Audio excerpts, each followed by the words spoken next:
افسانے کا نام ہے سیلاب اور اس کو لکھا ہے رضیہ بٹ نے۔ بادلوں کے تیور خوفناک تھے، بدمست سیاح ہاتھوں کی طرح جھومتے چنگاڑتے چلے آ رہے تھے۔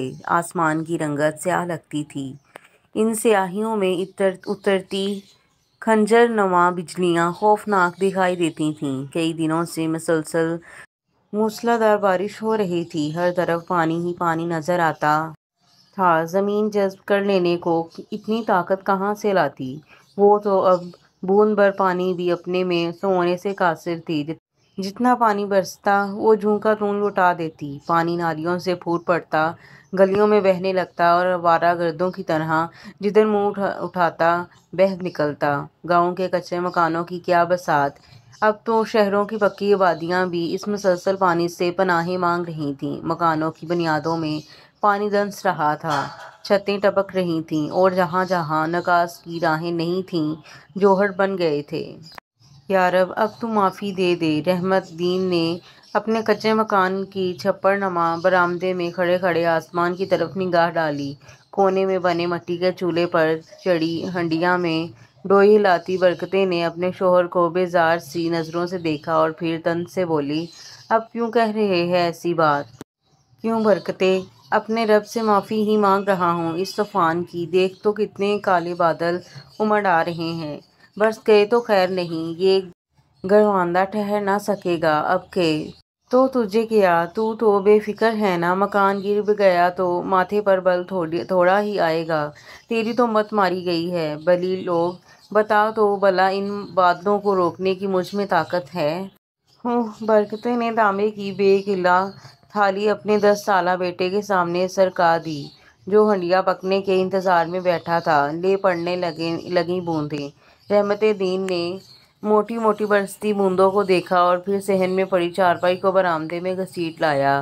اے زہری! برکتے نے ہنڈیا چولہے سے اتارتے ہوئے گھبراہٹ میں بیٹی کو پکارا۔ کیا ہے اماں؟ زہری بے پھٹکی کھڑکی سے اماں کو جواب دیتے ہوئے بارش کی بوندیں اپنے پھیلے ہاتھوں پر لینے لگی۔ اے لڑکی! کیا تماشا دیکھ رہی ہے؟ اس کمرے کی چھت ٹپکتی ہے، یہ راکھ اوپر ڈال آ، رات کو سونے کی جگہ بھی نہ ملے گی، اور وہ چارپائیاں بھی تو اٹھا لے، بستر لگا دے ان پر، تنوری پر لگن بھی الٹا دے، سارا پانی بھر جائے گا۔ وہیں بیٹھے بیٹھے اس نے بیٹی کو کئی احکامات سنا دیے۔ زہری اچھا اماں کہتے ہوئے کمرے سے باہر نکلی، پانچے اٹھائے، دوپٹے کی دوہری بکل مارے وہ آدھ کچے صحن میں بھاگ بھاگ کر چیزیں اٹھانے لگی۔ بارش ایک دم تیز ہو گئی اور ہواؤں میں بھی تندی آ گئی تھی۔ شڑپ شڑپ پانی میں بھاگتی وہ چیزیں اٹھا رہی تھی۔ رحمت دین وہیں باندھ کی کھڑی چارپائی سے بیٹھ گیا، حقے کی نئی منہ میں دباتے ہوئے وہ کالے کالے بادلوں کو دیکھنے لگا جن کے تیور خوفناک نظر آ رہے تھے۔ شیدا نہیں آیا ابھی؟ برکتے نے متفکر انداز میں ہاتھ پر ہاتھ مارتے ہوئے کہا۔ اتنی بارش آ گئی، نہ جانے کہاں بھیگ رہا ہوگا۔ تو نے ہی تو بھیجا تھا بہن کی خبر لینے کو۔ رحمت دین حقہ گڑگڑاتے بولا، آ ہی جائے گا، گرمیوں ہی کی بارش ہے، نمک کا تو نہیں بنا جو پگھل جائے گا۔ جوان ہو رہا ہے، اسے سنبھال کر نہ رکھا کرو، حالات سے نمٹنا اسے آنا ہی چاہیے۔ تو ہر وقت یہی درس دیا کر، دیکھ نہیں رہا کتنی طوفانی بارش ہے اور رات بھی اتر آئی ہے۔ ماں کا انداز متفکرانہ تھا۔ 14-15 سال کی بھی کوئی عمر ہوتی ہے، حالات سے نمٹنے کی تو عمر پڑی ہے۔ وہ جانے کیا کیا بکتی رہی۔ رحمت دین حقے کی گڑگڑاہٹ میں اس کی سنی انسنی کرتا رہا۔ زہری نے چھوٹے بھائی کو کھانا کھلایا، برتن سمیت ہنڈیا تپتی راکھ پر ہی رہنے دی۔ برآمدے میں پڑی ہر چیز اس نے جگہ جگہ رکھ دی اور پھر ابا کے قریب چارپائی کے کونے پر آ بیٹھی، چادروں کی صورت بڑھتے پانی دیکھتے ہوئے ابا سے باتیں کرنے لگی۔ ہائے ابا! اس بارش میں اگر ہمارا مکان گر گیا تو کیا کریں گے؟ 16-17 سالہ زہری خوف سے آنکھیں پھیلاتے ہوئے بولی۔ کرنا کیا ہے بادشاہ؟ تھمے گی تو پھر بنا لیں گے۔ رحمت دین نے امید افزا سکون سے کہا، اللہ کی رضا یہی ہے تو پھر ہم اعتراض کرنے والے کون ہیں بیٹی؟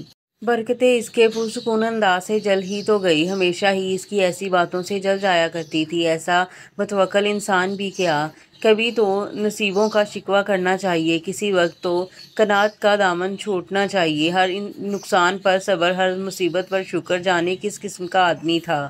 رحمت دین برکتے کو اس کی اسی پرسکون عادت سے بس چڑ لگتی تھی۔ وہ بھی کوئی جلی کٹی سنانے ہی والی تھی کہ گلی میں لوگوں کے اونچی آواز میں بولنے کی گھبرائی گھبرائی آوازیں سنائی دینے لگیں۔ اے پتہ تو کرو کیا ہوا ہے، بہت شور ہو رہا ہے، اور سننا کیسی کیسی عجیب آوازیں آ رہی ہیں، اس نے کان کھڑے کرتے ہوئے کہا۔ رحمت دین جلدی سے اٹھا، تہمت پر صرف بنیان پہنے ہوئے تھا۔ بیٹے سے کرتا لانے کو کہا، لیکن اسے باہر جانے کی ضرورت ہی نہ پڑی۔ شور واضح ہو گیا تھا اور آوازیں صاف ہو گئی تھیں۔ سیلاب آ رہا ہے، نکل چلو نکل چلو۔ ہائے میں مر گئی، برکتے نے سینے پر 2 ہتھڑ مارا۔ زہری بھی خوف سے سپیڈ پکڑ گئی۔ اماں شیدا، وہ اس سے آگے کچھ نہ کہہ سکی۔ برکتے تھر تھر کانپنے لگی۔ رحمت دین لپک کر بیرونی دروازے کی طرف گیا۔ گلی ندی بنی ہوئی تھی اور پانی بیرونی دہلیزوں سے اوپر آ رہا تھا۔ سامنے دروازے سے سرداراں سر پر گٹری اٹھائے نکل رہی تھی اور لوگ بھی تھوڑا تھوڑا سامان سروں پر رکھے پانی میں گھٹنے گھٹنے ڈوبے گھروں سے نکل رہے تھے۔ اے منہ کیا دیکھ رہی ہو، نہر کا بند ٹوٹ گیا ہے، پانی تیزی سے آ رہا ہے، جلدی جلدی نکل چلو، گاڑی کی پٹی اونچی ہے، وہاں تک پہنچتے بھی دیر لگے گی، پانی تو گولی کی تیزی سے آ رہا ہے، لوگ رحمت دین سے کہہ رہے تھے۔ اور جب رحمت دین قدموں پر اپنے 10 سالہ بیٹے کو اٹھائے زہری اور برکتے کے ساتھ گھر سے نکلا تو پانی کی ریلوں میں قیامت کا زور آ گیا تھا۔ زہری کے سر پر رکھی کپڑوں کی گٹری اس ریلے کی نظر ہو گئی اور برکتے کے سینے کے ساتھ لگی عمر بھر کی پونجی پانی کے تھپیڑے سے ہاتھوں سے چھوٹ گئی۔ شیدے کا غم الگ، زیور اور نقدی کا غم الگ۔ برکتے تو بوکھلائی جا رہی تھی، کمر کمر پانی میں چلنا بھی مشکل ہو رہا تھا، واویلا کرتی جا رہی تھی۔ رحمت دین اسے زہری کا ہاتھ پکڑنے کی تلقین کر رہا تھا۔ اسے تو چیزوں کے ڈوبنے کا غم نہیں تھا، فکر تھا تو شیدے کا یا زہری کا۔ دعائیں مانگ رہا تھا کہ خیریت سے پٹری تک پہنچ جائیں۔ پٹری پر پوری بستی کے لوگ بے سرو سامانی کے عالم میں چیخو پکار کر رہے تھے، کوئی سامان کو رو رہا تھا، کوئی بال بچے کو اکٹھا کر رہا تھا۔ بارش اب بھی انہی تیوروں سے پڑ رہی تھی اور بند ٹوٹ جانے پر بہہ آنے والا پانی غصے سے جیسے دیوانہ ہو رہا تھا۔ بڑی عجیب عجیب آوازیں آ رہی تھیں۔ جب کوئی مکان پانی میں گرتا تو ایک ہولناک سا دھماکہ ہوتا، پٹری پر بیٹھے لوگ خوفزدہ ہو جاتے، عورتوں اور بچوں نے تو خاصا کہرام مچایا ہوا تھا۔ برکتے ساری رات شیدے کے لیے تڑپتی رہی، تڑپ رحمت بھی رہا تھا، لیکن اس کا انداز ہمیشہ کی طرح۔ برکتے تو اتنی گھبرائی ہوئی تھی کہ اب رحمت دین کے سکون سے چڑ بھی نہیں رہی تھی۔ بیٹے اور بیٹی کو پہلو سے لگائے وہ رات بھر روتی رہی۔ بارش تھم گئی، ہواؤں کا زور ٹوٹ گیا، لیکن پانی کا بے روک بہاؤ تھمنے میں نہیں آیا۔ یوں لگتا تھا کہ پانی پٹری پر بھی آ جائے گا۔ موت اتنی قریب نظر آ رہی تھی، ہر دل سہما ہوا تھا۔ اب تو وہ وقت آ گیا تھا کہ کسی کو مال کی نہ پڑی تھی، گھر بار بھی یاد نہ آ رہا تھا، ساتھ لائی پونجی کا بھی احساس نہ رہا تھا۔ پوٹلیاں اور گٹھریاں بھی گڈمڈ ہو گئی تھیں، لیکن کسی کو پرواہ نہ تھی۔ سب کی نظریں تو خونخوار پانی پر جمی تھیں، جو اندھیرے میں اور بھی خوفناک لگ رہا تھا، جس میں تندی آ رہی تھی اور جس کی خونی لہریں لپک لپک کر پٹری تک آ رہی تھیں۔ لیکن قدرت کو شاید ان لوگوں کی بے بسی پر رحم آ گیا۔ پانی پٹری سے 2 ہاتھ نیچے ہی رک گیا، اس کی گراٹیں بھی کچھ کم ہو گئیں اور شور بھی قدرے تھم گیا۔ ہاں، مکان اب بھی عجیب سی آواز کے ساتھ پانی میں گر رہے تھے۔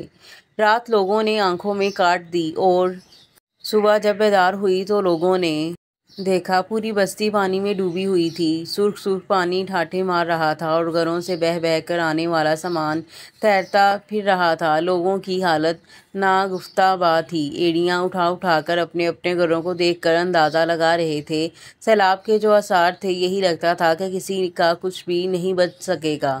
رحمت دین کا گھر تو سرے سے نظر نہیں آ رہا تھا، سرداراں کے گھر کی ٹھٹھی نظر آ رہی تھی، لیکن کسی کے مکان کی چھت وغیرہ نظر نہ پڑتی تھی۔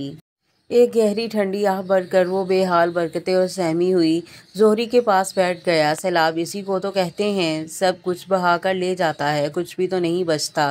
لیکن رحمت دین کو یوں محسوس ہوا جیسے سیلاب نے اس کا کچھ نہیں بگاڑا، سب کچھ بچ گیا ہے، کچھ بھی نہیں ڈوبا۔ اس نے اپنے شیدے کو جو دیکھ لیا تھا، شیدہ اس کا جواں سال بیٹا جو رات بچھڑ گیا تھا، برکتیں بھی اپنے بچے سے دیوانہ وار لپٹ گئی۔ ایک لمحے کو تو اسے بھی یوں محسوس ہوا جیسے سیلاب آیا ہی نہیں۔ سارا دن بے سر و سامانی کی حالت میں گزرا۔ تیز چمکتی دھوپ اور پانی کی بڑاس، کچھ کھانے کو نہ کچھ پینے کو، ایک حشر کا عالم تھا، جیسے چاروں طرف پانی ہی پانی، سیلن ہی سیلن، اور تھوڑا سا پٹی کا وہ حصہ جو پانی سے محفوظ رہ گیا تھا، اس پر پوری بستی کے لوگ گرے پڑے تھے۔ تیسرے دن پانی کا اترنا شروع ہوا۔ لوگ کمر کمر تک پانی کو چیرتے ہوئے اپنے اپنے گھروں کی خبر لینے دوڑے۔ رحمت دین بھی گیا، لیکن اس کے مکان کی دو تین آدھی دیواریں ہی نظر آئیں، چھتیں گر گئی تھیں اور اثاثہ ڈوب گیا تھا۔ دکھ تو اسے بھی ہوا، لیکن حسبِ عادت صبر شکر کر گیا، اور جب برکتیں رو رو کر بین کرنے لگی تو وہ اسے دلاسا دیتے ہوئے بولا، بلی لوگ، خدا کا شکر ادا کر، سب خیریت رہی۔ خیریت؟ اس نے قہر آلود نگاہوں سے رحمت دین کو دیکھا۔ مکان گر گیا، کوئی کپڑا بچا نہ، بستر برتن رہا نہ کوئی اور شے، اور کہہ رہا ہے سب خیریت رہی۔ اللہ نے چاہا تو سب کچھ پھر بن جائے گا، جانیں بچ گئیں، اللہ کا شکر ہے۔ بتلا تو بھلا، خدا نخواستہ شیدے کو کچھ ہو جاتا تو کیا کرتی؟ مولا نے بچھڑے ہوئے کو ملا دیا، میرے بچے خیریت سے رہے، تو بچ گئی، میں زندہ رہا۔ میں سمجھتا ہوں سیلاب آیا ہی نہیں۔ سیلاب تو سب کچھ بہا کر لے جاتا ہے، ہماری دولت تو ہمارے پاس ہی ہے، باقی رہی سکتی تو وہ انسانوں پر ہی آتی ہے۔ ہاتھ پیر سلامت رہیں، میں پھر نئے سرے سے محنت کروں گا، میرا شیدہ بازو بنے گا، دیکھ لینا بہت جلد تجھے پکا مکان بنوا دوں گا۔ برکتیں کچھ نہیں بولی۔ واقعی اگر شیدہ نہ ملتا تو وہ کیا کرتی؟ زہری ڈوب جاتی یا حمیدہ لاپتہ ہو جاتا تو کیا ہوتا؟ شیرے کی ماں کیسے لوٹ رہی تھی؟ پٹری پر شیر سا بیٹا ڈوب گیا تھا۔ نسیمہ بھی اپنی خالی گود کو پاگلوں کی طرح تک رہی تھی۔ 6 ماہ کی بچی رات گھر سے نکلتے نکلتے پانی کا نوالا بن گئی تھی۔ آج پہلی بار برکتیں کو محسوس ہوا تھا کہ رحمت دین اچھی باتیں کرتا ہے۔ تینوں بچوں اور شوہر کے ساتھ بیٹھی ہیلی کاپٹروں سے گرائی جانے والی سوکھی روٹیاں اور اچار کھاتے ہوئے اسے یوں لگ رہا تھا جیسے کوئی بہشتی میوہ کھا رہی ہے۔ اتنی تباہی کے باوجود وہ پرسکون تھی، بلکہ وہ کھلکھلا کر ہنس پڑی۔ شیدہ اور حمیدہ اچار کے لیے یوں لڑ رہے تھے جیسے گھر میں بوٹیوں پر لڑا کرتے تھے۔ پانی اترنے کے بعد بھی بستی رہائش کے قابل نہ رہی تھی، جا بجا جوہر بن گئے تھے۔ مکانوں کے ملبے اور ان کے تلے دبے سامان سے سڑانگ اٹھتی تھی، بدبو ہی بدبو تھی۔ بے سر و سامان لوگوں کو پٹی سے اب بڑی سڑک کے کنارے منتقل کر دیا گیا تھا۔ امدادی پارٹیاں آن پہنچی، لوگوں میں کپڑے، کھانا، بستر اور کچھ خیمے تقسیم ہوئے۔ رحمت دین کے ہاتھ بھی ایک خیمہ آ گیا۔ ننگی زمین اور کھلے آسمان تلے بیٹھا وہ گھبراتا تو نہیں تھا، ہاں زہری کی وجہ سے فکر مند تھا۔ سرِ راہ پڑی جوان بیٹی کے لیے پناہ گاہ کی ضرورت محسوس کرتا تھا۔ خیمہ کیا ملا، اسے 7 اقلیم کی دولت مل گئی۔ اب فکر کی بات نہیں برکتیں، اس خیمے کو اب گھر ہی سمجھو، تم اطمینان سے رہا کرو اپنی بیٹی کے ساتھ۔ میں اور شیدہ اب بے فکری کے ساتھ محنت مزدوری کے لیے نکلا کریں گے۔ ٹھیک ہے، برکتیں نے جواب دیا۔ واقعی خیمہ اب اسے گھر ہی کی طرح لگنے لگا تھا، لیکن پھر بھی بولی، جلدی جلدی 4 دیواریں کھڑی کر لے اپنے گھر کی۔ خیمہ بے شک ہے، لیکن مجھے تو دڑکا ہی لگا رہتا ہے، رنگ برنگے لوگ روز روز آتے ہیں۔ اے پگلی، یہ رنگ برنگے لوگ تو رحمت کے فرشتے ہیں، لوگوں کو راشن دیتے ہیں، کپڑے لاتے ہیں، بستر برتن انہی لوگوں نے تو دیے ہیں۔ سر پر آن پڑے تو ہماری قوم تیر کی طرح سیدھی ہو جاتی ہے۔ سیلاب سے متاثر بے شک ہم لوگ ہوئے ہیں، لیکن خدا نے جھنجھوڑا ان لوگوں کو دیا ہے۔ کتنا کام کر رہے ہیں، دن رات کی پرواہ کیے بغیر لوگوں کی مدد کرتے پھرتے ہیں، اپنے اپنے طور پر سب کام کر رہے ہیں۔ ٹھیک ہے، برکتیں کچھ سوچتے ہوئے بولی، پھر بھی جتنی جلدی ہو گھر کی دیواریں کھڑی کر لے، وہ تو کر ہی رہا ہوں۔ باپ بیٹے کی مزدوری کافی ہے، کھانے پینے کو یہاں سے مل جاتا ہے، بس مولا نے چاہا تو 10-15 دن میں اپنے گھر چلے جائیں گے۔ برکتیں خاموش ہو گئی۔ ان رحمت کے فرشتوں کا ذکر رحمت نے جس اعتماد اور عقیدت سے کیا تھا وہ کہہ بھی کیا سکتی تھی۔ ویسے اس کے دل میں وسوسے ضرور تھے۔ وہ راشن تقسیم کرنے والوں میں اونچے سے قد والا بھاری بھرکم سا آدمی جو ہر وقت آنکھوں پر کالا چشمہ چڑھائے رکھتا تھا، اسے کسی طور پر رحمت کا فرشتہ نہ لگتا تھا۔ جتنی دیر وہاں ٹھہرتا اس کے زہری کی طرف رخ کیے رہتا، اور پھر جانے اپنے ساتھی کو انگریزی میں کیا کیا کہتا۔ اس کے چہرے کی شیطانی چمک تو برکتے کو پہلے دن سے ہی کھٹکتی تھی، اسی لیے تو وہ چاہتی تھی کہ گھر کی دیواریں ہی اٹھ جائیں تو وہ یہاں سے چلی جائے۔ وہ بار بار اسی لیے رحمت سے کہتی تھی، رحمت جو سیلاب میں گھر کی ایک چیز بہہ جانے سے بھی متفکر نہیں تھا اور جو مکان کے گر جانے سے بھی حوصلہ مندی ہی رہا تھا، سیلاب کی پھیلائی تباہی کو تباہی سمجھتا ہی نہیں تھا، پہلے سے کہیں زیادہ حوصلے سے مصیبتوں سے نپٹ رہا تھا۔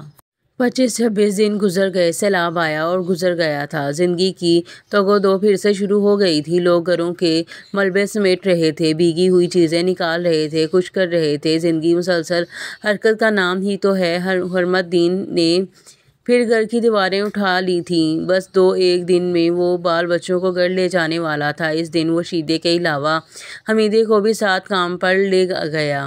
4 پیسے فالتو مل جانے کی توقع تھی اور برکتے نے باگڑ مچا رکھی تھی کہ گھر جلدی بنے۔ دوپہر ڈل رہی تھی، زہری برتن وغیرہ دھو کر خیمے سے باہر نکلی۔ ماں کتنی دیر سے راشن لینے گئی تھی، اب تک نہ آئی تھی۔ اسے تشویش ہوئی، کسی کو بھجوا کر پتہ کروانے کا سوچا، لیکن سبھی لوگ اپنے اپنے کاموں میں مصروف تھے۔ مرد تو تقریباً سبھی اپنے اپنے کاموں پر گئے تھے۔ عورتیں کچھ راشن لینے گئی تھیں، کچھ کاموں میں مصروف تھیں۔ چند بچے درخت تلے کھیل رہے تھے، وہ ان کی طرف بڑھی، لیکن بچوں کی تک پہنچنے سے پہلے ایک آدمی نے اسے اپنی طرف بلایا۔ کیا ہے؟ اس نے کھڑے کھڑے پوچھا۔ یہ آدمی اس نے کئی بار راشن والوں کے ساتھ دیکھا تھا۔ تمہاری ماں نے تمہیں بلایا ہے، راشن زیادہ ملا ہے، اس سے اکیلے اٹھایا نہیں جاتا، بلا رہی ہے۔ وہ سامنے درخت کے پار جو دیوار نظر آ رہی ہے نا، وہاں چلی جاؤ۔ وہ اسی سیٹ پر چل دی۔